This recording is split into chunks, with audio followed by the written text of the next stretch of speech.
Welcome, everybody, to Congregation L'Dor Va-Dor, April 5th, Touch of Torah. We are thrilled to have Rabbi Barry Silver of L'Dor Va-Dor with us to give us some insight into the Leviticus parsha of METZORA and possibly some of the Haftarah that coincides with this Shabbat for the upcoming week. Thank you all for attending, and take it away, Rabbi Barry. Thank you very much, Sharon. It's great to be here with you. We're in the midst of Leviticus, which is the book dealing with the Levites, the assistant priests. So a lot of it's very technical, arcane laws and rituals. Last week, and we had some of the rules regarding childbirth and what's known as tameh, when someone was not pure, and they had to go through a cleansing process. We're still in the same type of milieu right now, where we're talking about METZORA. METZORA is often translated as leprosy. It generically refers to skin diseases, all types of rashes and ailments of that type. And so that's mostly what this passage is about. It also deals with emissions that come from the body that could be mostly of a sexual nature, which also can render somebody impure or unclean ritually. It doesn't really mean that there's something wrong with them spiritually. It means that they are ritually unclean, which very often has nothing to do with morality. It just means that they have some condition that needs to be remedied. It's very interesting that the remedy usually involves isolation and cleansing with water, which happens to work very, very well if somebody has some type of communicable disease. That's a really good thing for the society to do, to isolate the person until they're back to normal, and also to have frequent bathing. So it obviously turned out that these rituals that the Jewish people engaged in served a salutary purpose. That's not why they were enacted as far as the people understood them, but it could be why they were done as far as seeing what worked. These things obviously brought about better health, and so they probably gave the people the impression that this is something that should be done, or is required, or is the right thing to do, or were ordained by God, and so they became implemented. And as a result, the Jewish people were very often more healthy than the people surrounding them. Sometimes that actually led the surrounding cultures and nations to think that the Jews must have unleashed these illnesses because they're not as effective as the others, and therefore they must be using it to their gain. What METZORA is really all about is mostly skin diseases and rashes. However, the rabbis have played around with the word METZORA in order to bring about a greater understanding and meaning than just the physical ailments. The word METZORA can be looked at as a combination of two Hebrew words, one of which is widely known, which is motzi. Most Jewish people are familiar with the motzi, the blessing. What they might not know is motzi means to bring out. So motzi lechem min haaretz means to bring out bread from the earth, or to spread or disseminate is matzah, to bring out. Ra is the Hebrew word for bad or evil. So very often METZORA is related to gossip, the dissemination of evil, saying bad things about someone. And what is the solution for gossip? Is to isolate the gossiper and also to have them cleansed so that they're no longer saying bad things, but now they're saying good things. Gossip also, like communicable diseases, can be spread throughout the society, and it has a very, very damaging effect. So they've played around with the the linguistic similarity of METZORA, meaning to spread evil. And so it's also used as a metaphor for not spreading gossip. You've also seen the word matzah, to spread or to bring out, in the Kiddush, where there's a line in it, Zecher L'Tziat Mitzrayim.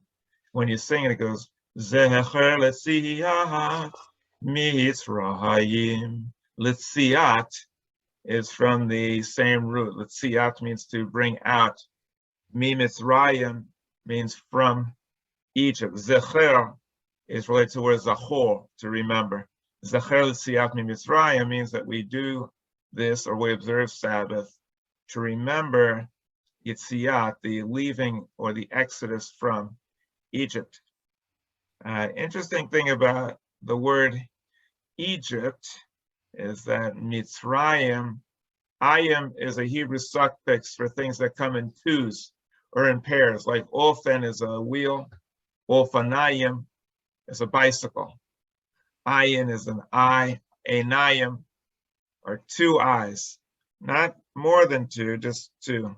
Ozen is ear, oznayim, eyes, or ears rather, berech, ni, birkayim. So ayim means two. And Egypt has two straits that form Egypt. And so Metzer is a strait, and Mitzrayim are two straits, which is another name for Egypt. But Metzer, meaning straight, also means a narrow channel. So Mitzrayim also is narrowness. And exodus from Egypt means escaping from narrow-minded thinking to think in a more broad manner and more of an inclusive manner. So Mitzrayim is a lot like METZORA, which is a narrow-minded way of looking at things, as opposed to liberating ourselves from narrow-minded thinking so that we think more holistically and we don't harm other people.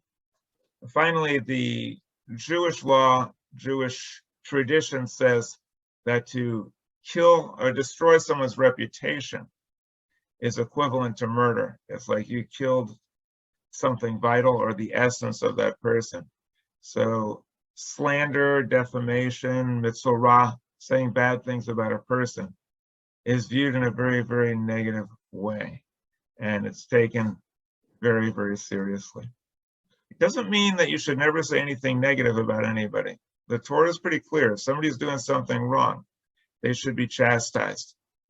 But it takes a lot of discretion to know when that is. The Torah also is clear about this. Just because what you're saying is true does not mean that it should be said. If someone's doing something wrong and it's bringing about great harm to many people, then we're obligated to speak up. If somebody did something embarrassing, or they have some flaw, or you know something about someone that's bad, but it's not causing general harm in the community, then even if it's true, you shouldn't say it. A lot of people hide behind the defense, hey, what I'm saying is true. Well, in Judaism, it doesn't matter. That's not a defense. If you're harming somebody's reputation or making them feel bad, it's not the right thing to do. As Hillel said, don't do to other people what you would not want done to yourself. Nobody is perfect, but nobody would want their dirty laundry aired throughout the community by people. That's very, very harmful. Sadly, today, with the kids having access to the social media, the problem of spreading negativity is worse than it's ever been before. And you can just destroy someone's reputation through carelessness, through a video, in ways that we never could before. So the prohibition against spreading negativity is very, very important. And it's sad that young people don't really pay much attention to Shabbat and Jewish influences, but maybe they should, and maybe we can encourage them to listen, because the message is very important for all of us. The Haftarah has to do with 4 individuals who are suffering from leprosy, and they discover that this area that was controlled by their enemy has now been evacuated. It's a time of great famine. The Jews were facing famine and war and conflict at the same time, and they were suffering bitterly. And they come across this community that was abandoned. And it was abandoned because the people who were there heard that the Jews were going to come in and destroy them. And they heard this false rumor, but they took it to be true, and so they left. When the lepers came back to the community, they were having a good time. They were eating all the spoils. They were doing well, but they said, you know what? We owe something to the community. We should let them know so everybody can enjoy what we have. And they did, but the people were very skeptical. These were outsiders. They were not people that most people dealt with, and so they didn't really believe it. It sounded too good to be true. But somebody said, well, let's check it out. And they did, and it turned out to be true. And so then the community took advantage of it. The lesson from the Haftarah is that even lepers and even people with a communicable disease should not be considered to be such outsiders or outcasts that we don't respect their humanity and take them seriously. And they can still contribute to the betterment of society. And with that, I'll end my comments about METZORA and turn it over to anybody else who might have any comments or questions about it.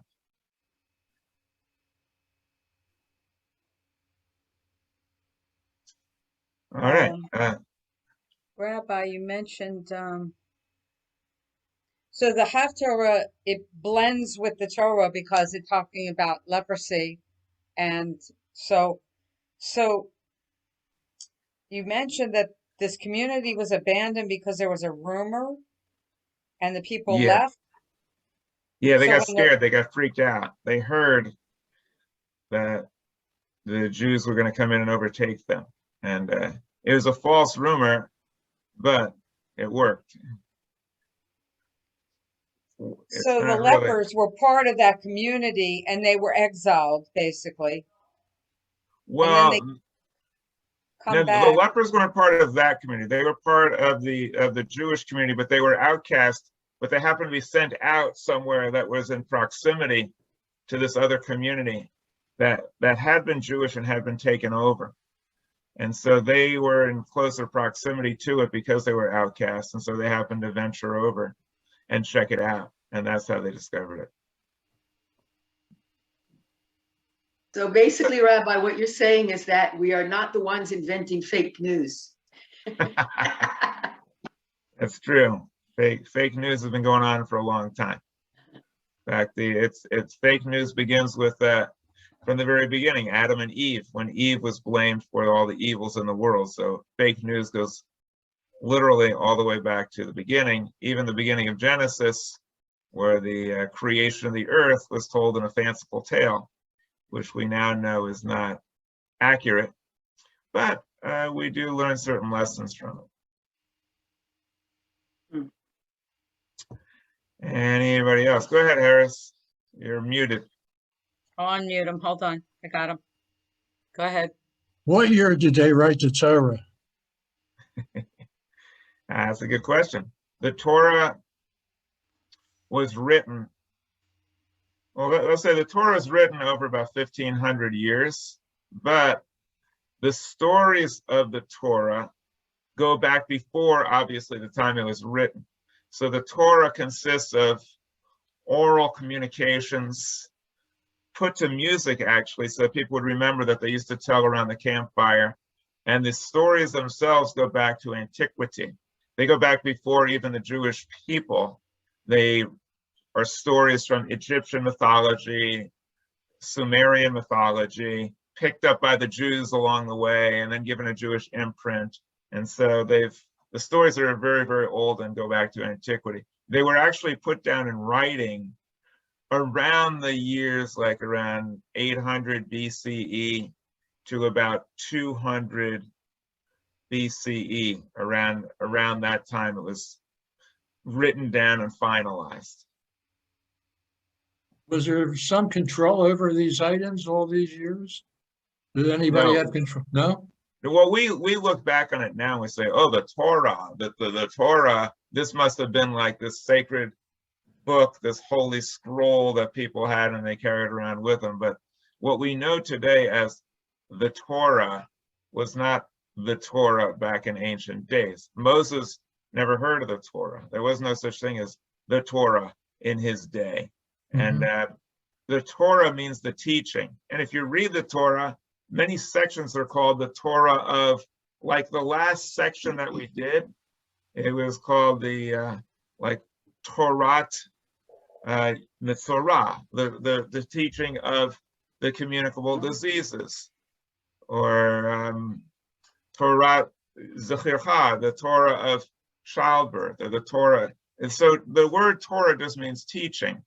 And over the centuries, it got finalized into the teaching. Then it became known as the Torah. So in antiquity, they had scrolls like the book of Esther. They had little scrolls, little stories, some put down in writing, some were told. And then eventually it was all put together into one Torah that was basically codified at the Council of Jamnia around 200 or so BCE. And then you have the Torah. But what we understand to be the Torah didn't come about through God delivering the Torah to Moses. That never happened. Okay. So I will just share this Passover message with you that I'll be sharing as well at the Seder.